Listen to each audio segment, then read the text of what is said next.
Evet arkadaşlar selamünaleyküm. Karşınızda yeni bir değişik bir içerikleyim. Gördüğünüz gibi şöyle bir robot inşa ettik. Bu robotu baştan sona nasıl yapılacak, nasıl yapılabilir onu dizaynını, tasarımını anlatacağım. Evet hadi şimdi tasarıma geçelim hemen. Evet şimdi build menümüze giriyoruz. Bakın buradan şöyle iki tane iniş takımı yerleştiriyoruz şu şekilde. İkinci menümüze giriyoruz. Bakın burada kanal eklemi var. Şöyle zaten tek tek anlatıyorum o yüzden çok zor olmaz bulmanız. Bakın şöyle görsellerine bakarak da bulabilirsiniz. Buraya 5 tane 2 4 5 5 şöyle bir tane de ortaya. Tam olarak şu şekilde duracak. Evet şimdi buraya geldik. Bakın tam olarak bu noktadan şöyle en üstten 2 tane siliyoruz. Ardından tribün kaplamasını alıyoruz. Bu şekilde. Şöyle ucu uzay istasyonuna doğru bakacak şekilde yerleştiriyoruz. Böyle şu şekilde görünecek.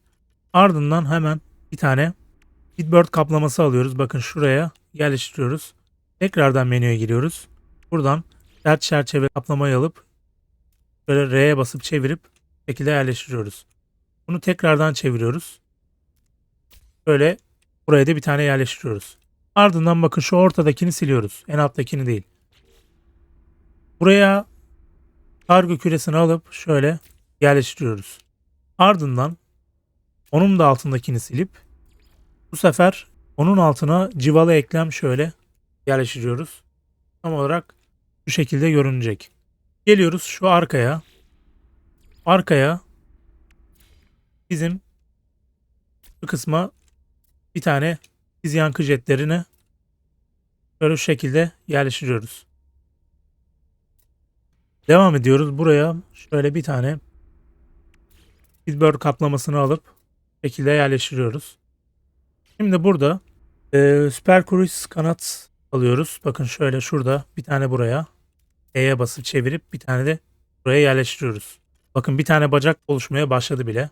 Devam ediyoruz. Şunu siliyoruz bu arada. Buna gerek yok. Aynı işlemleri buraya da yapacağız. Bakın şöyle tekrardan üstü kaldırıyorum tribini. Şöyle yerleştiriyorum. Üstüne Speedbird yerleştiriyorum. Hemen onun altına kaplama olarak sert çerçeve. R'ye basıp çevirip şekilde yerleştiriyorum. Aynı şeyi şu şekilde çevirerek bunun hemen yanına yerleştiriyorum. Ne yapıyorduk? Buradaki ortayı siliyorduk. Buraya bir tane kargo küresi ekliyorduk. Bu şekilde. Ardından onun altındakini de silip onun altına civata ekliyorduk. Tekrardan buraya geliyorduk. Buradan Speedbird kaplaması ekliyoruz. Yani buna bakarak da yapabilirsiniz bu arada zaten. Tekrardan buradan ikiz yankı jetlerini yerleştiriyoruz. Geliyoruz burada Percross kanat profilini alıyoruz. Böyle şu şekilde yerleştiriyoruz. Burayla bu şekilde işimiz bitiyor. Şimdi geliyoruz üst tarafa. 3 tane modülü siliyoruz. Giriş dizisini alıyoruz en soldakini. Bakın onu bu şekilde bir tarafa da yerleştiriyoruz. Şimdi burada Firebox kaplamasını alıyoruz. Yalnız bunu ters çevireceğiz. Bu şekilde duracak. Bunun üzerine geleceğiz. Bakın burada civatalı eklem var. Şöyle 5 tane yerleştireceğiz. Bu şekilde. Ardından ikisini sileceğiz. Buraya bir tane kargo küresi ekleyeceğiz. Bu şekilde. Ardından menümüze geliyoruz tekrardan. Burada Albatros yan pod var gördüğünüz gibi. Bunu alıyoruz. D'ye basıp çevirip üzerine yerleştiriyoruz. Ardından gelip buraya da yerleştiriyoruz. Bunları siliyoruz. Görüntümüz tam olarak şu şekilde olacak. Ardından tekrardan menümüze geliyoruz. Burada bakın şunu alıyoruz. Bu şekilde yerleştiriyoruz. Hemen altına Aerodrive hızlandırıcıyı şöyle alıyoruz. Altına yerleştiriyoruz. Ardından şunu E'ye basarak da kopyalayabilirsiniz kolay yoldan. Şöyle şu şekilde şöyle bir tane daha üstüne ekleme yapıyoruz. Hemen geliyoruz şu alttan deniz sınıfı reaktörü alıp buraya yerleştiriyoruz. Tekrardan giriyoruz menümüze. Buradan alt ışık iticisini alıyoruz şöyle şu şekilde. Bir tane şöyle bir tane de şu şekilde yerleştiriyoruz. Şimdi burada tekrardan menümüze giriyoruz. Şöyle ikinci sekmeden kiriş dizisini alıyoruz. Şöyle bir tane şuraya bir tane de buraya yerleştiriyoruz. Tam olarak şu şekilde. Tekrardan menümüze geliyoruz. Burada Argonaut kaplamayı alıyoruz. Bu şekilde yerleştiriyoruz. Bakın şöyle. Şimdi buradan birinci sekmemize dönüyoruz. Buradan bir tane walkway seçeceğiz. Titan sınıfı bir walkway alacağız. Şöyle bir tane şuraya, bir tane de buraya yerleştiriyoruz. Şimdi menümüzden tekrardan gelip burada bakın birinci sekmede Thunderbird sınıfı bir malzememiz var. Bir tane şuraya yerleştiriyoruz. Bir tane de şuraya yerleştiriyoruz. Ardından şöyle şuraya arkaya bir tane yerleştiriyoruz. Şimdi geliyoruz burada bakın. İkinci sekmeye tekrar girdiğimizde Vesper difüzör var gördüğünüz gibi şu şekilde. Böyle yerleştiriyoruz. Ardından R'ye basıp bunların altını kapatıyoruz şu şekilde. Sonra şöyle birinci sekmeden Titan sınıfı bir kokpit alıyoruz. Bu şekilde yerleştiriyoruz. Bakın bayağı güzel olmaya başladı. Sonlara doğru yaklaşmaya başladık zaten. Bunları yanlış yerleştirmiş. Şöyle tekrardan menüye gelip bakın burada bunu değil de bunu alacaksınız. Böyle ters çevirin tekrardan. Buraya da aynı şekilde böyle ters çevirerek yapıştırabilirsiniz.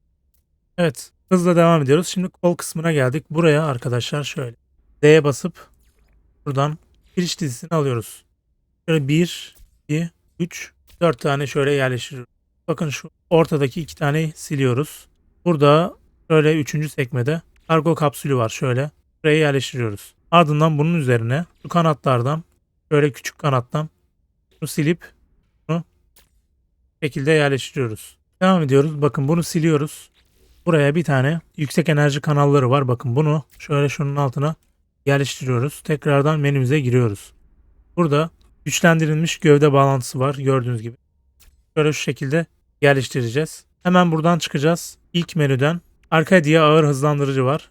Şöyle bunu seçeceğiz. Bunu da bu şekilde yerleştireceğiz. Buradan geliyoruz. Burada bakın şuraya bir tane Medusa reaktörü koyabiliriz şu şekilde. Şimdi burada bakın derseniz bunun üzerine silah falan koyup ya da işte farklı şekiller yapabilirsiniz. Yani burası tamamen opsiyonel, kendinize bağlı. Ama ben buraya şöyle türbin kaplama koyacağım bir tane. Bu bayağı birleştirici bir element sağladı buraya. Bayağı güzel oldu. Bunun hemen altına gelip şöyle bir tane torpido dizini, hatta şöyle 2 tane şöyle yerleştirebilirim. Ya da şöyle bir silip kopyalayıp şuraya bir tane daha, buraya bunların önüne de, buraya da şöyle şunun altına da bir tane, şöyle bir tane de yana torpido ekleyebilirim. Bakın şöyle bir tane yerleştirelim. Bakın şöyle şuradan bir tanesini üstten sileceğiz tekrardan. Buraya gelip yine aynı şekilde kargo kapsülünü alacağız. Şuraya yerleştireceğiz. Tekrardan menümüze geleceğiz burada. Yine aynı şekilde modülü alıp buraya yerleştireceğiz. Aynı bu şekilde. Tekrardan menümüze geliyoruz. Burada altta bakın buraya biz ne kullanmıştık? Yüksek enerji kanalları kullanmıştık. Fakat şunu sileceğiz. Ve şunun altına yerleştiriyoruz. Hemen bunun önüne gövde bağlantısını da şu şekilde yerleştiriyoruz. Bakın şöyle. Buraya geliyoruz tekrardan. Şöyle Keto sınıfı reaktörü üzerine şu şekilde yerleştirebiliriz. Tekrardan bakın şunu alıyoruz. Buraya kopyalıyoruz. Burası da yine opsiyonel. Kendiniz istediğiniz gibi dizayn edebilirsiniz. Yani şu şekilde mesela silahlarınızı yerleştirebilirsiniz. Şöyle tarz bir şeyler yapabilirsiniz. Hemen şuraya bir tane de omuzluk koyalım. Sanki şu daha güzel geldi ya. Şöyle. Bence çok çok daha iyi. Bence daha iyi. Diyeceksiniz ki biz bu gemiye nasıl bineceğiz kardeş? Yani bunu bize yaptırdın böyle ama bu gemiyi nasıl uçuracağız? Burada arkadaşlar ben kendi başıma biraz düşündüm. Bazı şeyleri bakarak yapmıyorum maalesef. Yapamıyorum. Şöyle şuraya bir tane şundan yerleştirebilirsiniz şekilde. Bu şekilde kullanacağız. Buradan şöyle zaten bu robottur. Yani robota binerken ne yaparsın? İniş takımını da yerden bilmezsin. Üzerine çıkarsın falan. O mantıkla da düşünebiliriz aslında. Ama siz yine de daha güzel bir fikir bulursanız bana yorumlarda belirtin. Ben de ona göre güncelleyeyim. Şimdilik aklıma bu geldi. Birazdan zaten test edeceğiz. Bakalım kullanışlı mı değil mi? Bunun rengini istediğiniz gibi opsiyonel kendiniz tasarlayabilirsiniz. Ben şimdilik bu şekilde bırakacağım. Bunu böyle bir kaydediyorum. Koleksiyona ekle diyorum. Evet. Gördüğünüz gibi robotumuz hazır. Şimdi bilmek için dediğim gibi şu şekilde bakın bir şekilde ulaştım. Evet şöyle geliyoruz. Buraya da şöyle bir merdiven ekliyoruz. Merdivenimize çıkıyoruz. Burası niye bu kadar ışıklı ya? Şöyle odalarımız da var bu arada. Bayağı güzel oldu. Modüler oldu. Şöyle geriye geliyoruz. Bakın şöyle geriye doğru. Bir tane de şuraya ekliyoruz. Bu şekilde robotun pilot kısmına yerleşmiş oluyoruz. Ve artık binebiliriz. Of. Biraz değişik bir şey oldu ama. Ateş edelim mi ya? Bence edelim. Bence güzel oldu abi. Böyle bir silahı değiştirelim. Boluka atıyoruz. Bence bayağı iyi oldu. Buna şöyle bir uzaydan da bakabiliriz. Şöyle kamera modumuzu alalım. Bence güzel oldu ya. Alternatif bir içerik işte. Beğenenler yapabilir yani. Bence gayet güzel oldu. Dediğim gibi rengini falan istediğiniz gibi değiştirebilirsiniz. Evet, bu kadardı. Teşekkür ederim. Sonraki videolarda görüşmek üzere. Kendinize iyi bakın. Dikkat edin. Görüşmek üzere.